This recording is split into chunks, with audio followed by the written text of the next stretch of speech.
Mkpụrụ osisi ụbọchị nke tata agwago m ụnụ na oke jedijedi adịrọ mma.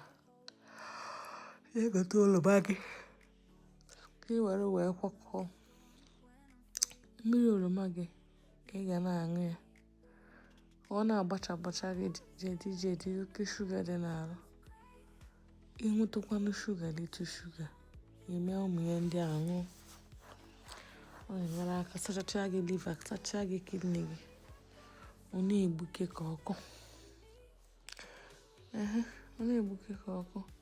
Ọ bụrụ mgbe ọbụla ị nọ n'ịṅụ shuga, mgbe ọbụla ị nọ n'ịṅụ shuga. Ejekwa m gote nke m o. Gotechaa ya, bechaa ya, watermelon na-esokwa o. Ihe ndị m ji eme. Egotechara m ya, bee ya, besịsịa ya, wee kwụọ ya. Wee kwụọ ya, mmiri ya nke m kwọchacha, wee dosia. Mgbe ọbụla m na-aṅụ ya. Aṅụrụkwa m ụbọchị 7, that's 7 days. Mana nke obere akwụkwọ nri ya na-enu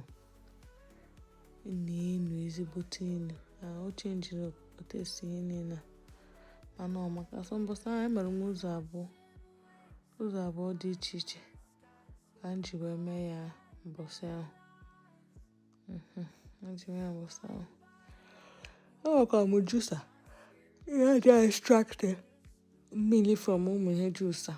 Mana m ga-asị ka m try ya godi style nke blender. Ịkwọcha ya, were ihe aja ya aka m wee yọọ ya, mana ọ pụtakwara ọfụma. Tinye aka na comment section for more.